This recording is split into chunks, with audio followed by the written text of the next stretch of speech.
Hi everyone, my name is Karen. This is my channel Rather Be Reading, and today I'm bringing to you a book tag. So this is the Fuck 2020, well I think it's F 2020 book tag. This was created by Happy For Now. I'll leave a link to the original video down below. I wasn't tagged by anyone. I saw this on Chloe from Always Books channel, who I love, so I'll link her video down below as well in case you haven't seen it.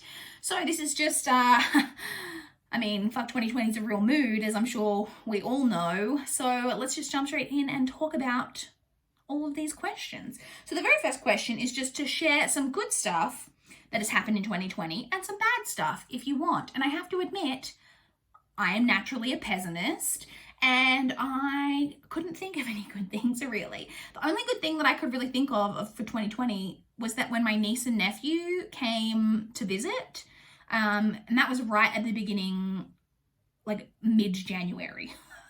So that feels like a long time ago. And I'm sure maybe there are other good things that have happened this year.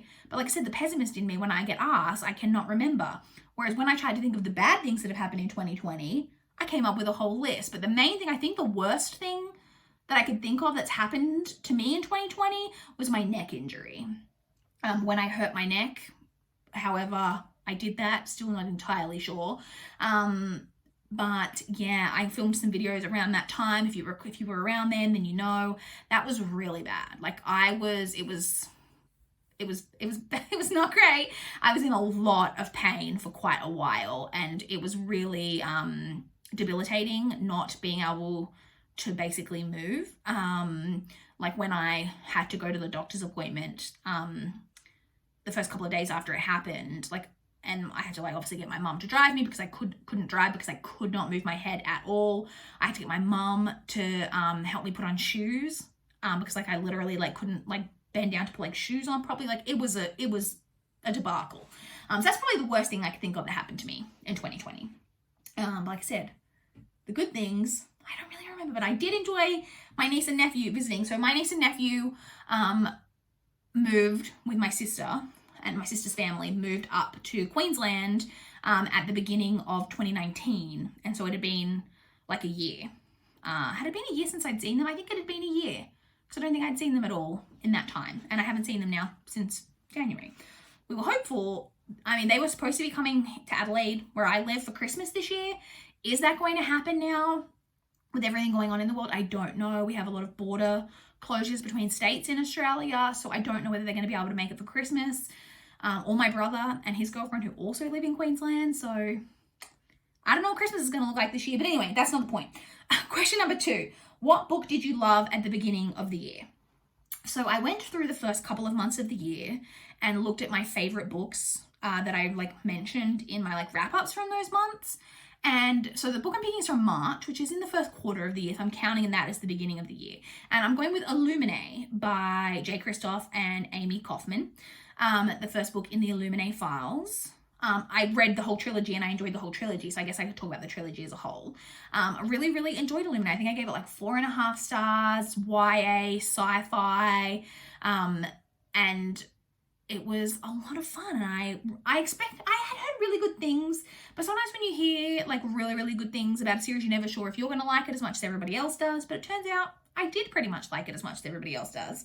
And that was probably one of my favorite books from the beginning part of the year. Question 3 is a book that you were looking forward to that ended up being not great.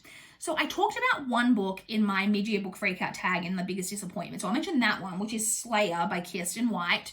So this is the book that is set, is a sequel to Buffy the Vampire Slayer, the television show. Not following... It's following different characters, but it's set in that world and set after the events of the television show. Again, I've talked about it so many times, but if you know me, you know that I am the biggest Buffy fan. It is my favorite show of all time. I adore it so much. And I was crazily disappointed in that book. Because I already mentioned that, I did come up with a second answer for a book that I've been really disappointed in this year, and that is Death Comes to Pemberley by P.D. James, which I read a couple of months ago. This is again, a sequel to an established, maybe that is the answer, that sequels are set to established things in pop culture, like books or movies or whatever, TV, They don't work. Because this is a sequel to Pride and Prejudice where Lydia rolls up to Pemberley in a carriage. She's frantic and she says that Wickham's been shot in the woods or in the forest or whatever it is. And we're following that story. And I thought Pride and Prejudice, murder mystery, match made in heaven. I thought it'd be my ideal thing. It was terrible. I really didn't like it. So that was a big disappointment this year. The next question 4, is a book that surprised you this year. And again, I mentioned a book that surprised me in my mid-year book freakout tag, so I'll mention that first, which was Murder at the Brightwell by Ashley Weaver. This is the first book in the Amory Ames series, which is kind of cozy mystery. I think it would fall into cozy mystery, but I think that they're a bit more of like sophisticated, like more literary, I guess, cozy mystery than the typical, or at least that I've read. And this followed Amory Ames, and there's a murder at a hotel that she's staying at, the Brightwell, and she gets involved in trying to figure out that murder. And now this one wasn't so shocking that I thought that I wouldn't like it. I just thought it would just be kind of average, 3.5 star, fun, cozy mystery. I loved Murder at the Brightwell. It was so good. Loved the characters. I thought the mystery was pretty well done. Like I said, thought the characters in particular were really, really great. The setting was great. So these are cozy mysteries set in the 1930s. All of that was really, really great. And so that book, just how much I loved it, surprised me. Because I already talked about that one. I did come up with a second answer, which was The Switch by Beth O'Leary. Now, this isn't a book that I loved. I think I gave it 4 stars. So, I enjoyed it quite a lot. The reason I'm saying this is, a surprise for me enjoying it was I honestly didn't expect to like it. Because I haven't read The Flatshare by Beth O'Leary, but I've mentioned a couple of times now when talking about this book that the premise of The Flatshare just irritates me. And I've never been interested in reading it because every time I hear someone explain it, I'm like, that makes no sense. And it annoys me. And so for some reason, that made me incredibly biased against The Switch, and I didn't really want to read it either. But it got put on Audible for the NetGalley's new audiobook arcs that they're doing, and it was available as a read now, so you didn't have to get approved. You could just download it and listen to it. And so I thought, okay, I'll give it a go. And I actually genuinely really enjoyed it. Now I know Chloe's going to be going, ugh, no, because Chloe personally didn't enjoy it, but I did. I thought that it was just fun, chick lit women's fiction. It's about a woman who has been going through some grief and so decides to switch places with her grandmother, switch lives. So she lives in London, her grandmother lives in a country village, and the grandmother moves to London and she moves to the country village, and shenanigans ensue. The grandmother, who's about to turn 80, is trying to find romance, maybe have a little fling or two, which I was very into because there is a huge lack of representation of older people trying to not only find romance, but maybe just trying to get some, because sometimes older people want to get laid too. So I really liked all of that in there, and I just thought it was fun, enjoyable. Like I said, I gave that 4 stars, and I didn't expect to really enjoy that book, so I'll mention that one. I am really just going off on ranty tangents in today's filming.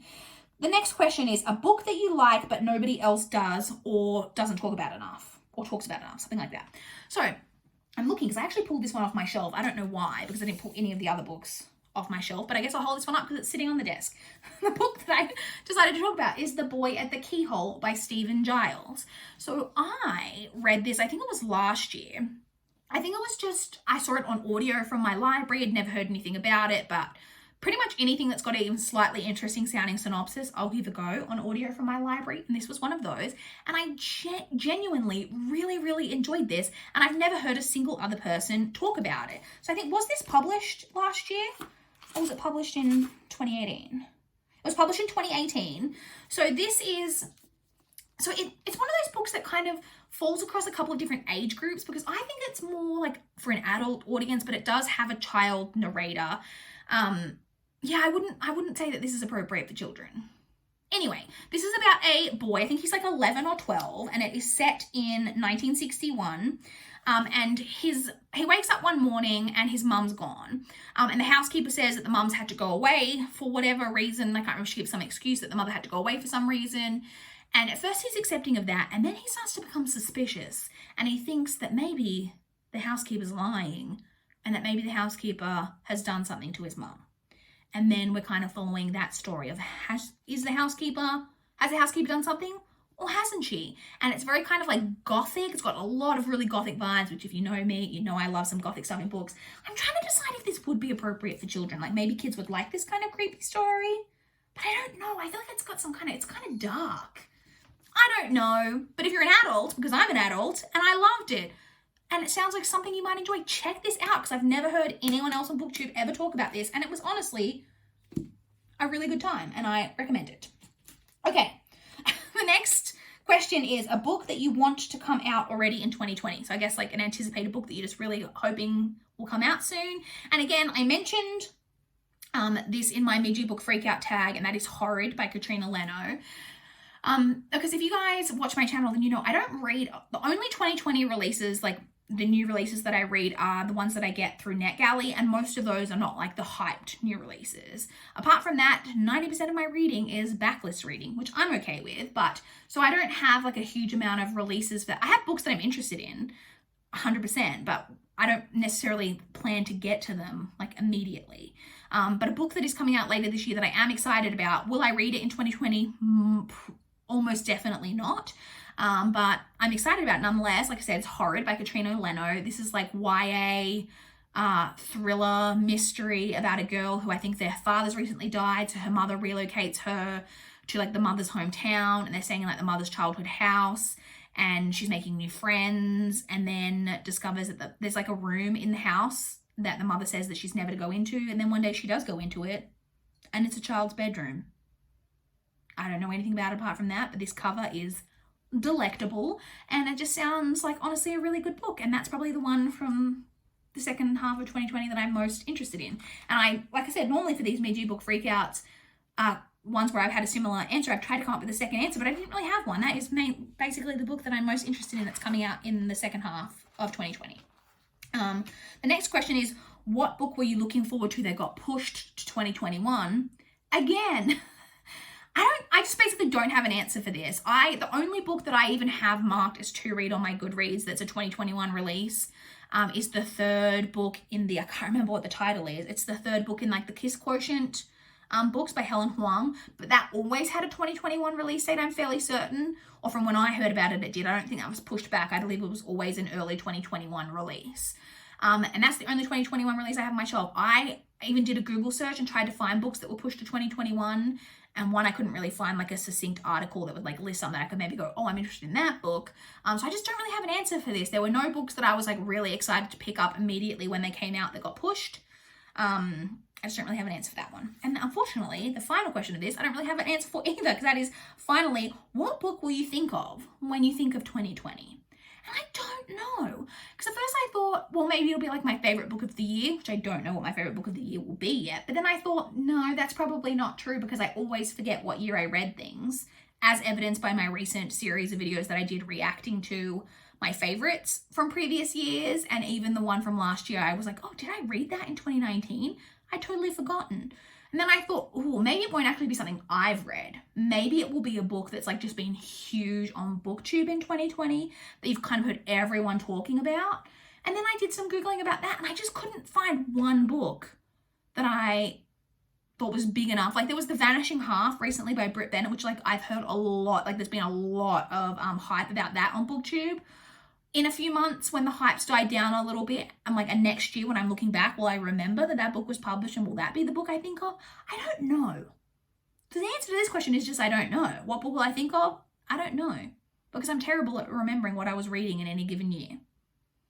And like you might even be like, won't you remember like a book that you were reading like while lockdown was happening? No. Because lockdown only happened a couple of months ago, and I already couldn't tell you what I was reading when lockdown happened. So I just really don't have an answer for this. So that's it. That is the low-key fuck 2020 book tag, or F 2020 if you prefer. I prefer fuck, but you know, you do you. So I would love to chat with you guys in the comments down below if you've got any thoughts on any of my answers, or if you want to chat about your answers to any of these questions. Do you have a book that you are really, really excited about that you're low-key pissed that's been pushed to 2021? I would like to know. You're probably going to write books down in the comments now, and I'm going to go, oh yeah, I forgot about that one. I was annoyed that that got pushed, even though I couldn't come up with a single answer myself. But I would love to chat with you guys in the comments down below. Please like this video if you liked it. Please subscribe if you want to see more from my channel. That is all I have for this video today. Bye guys.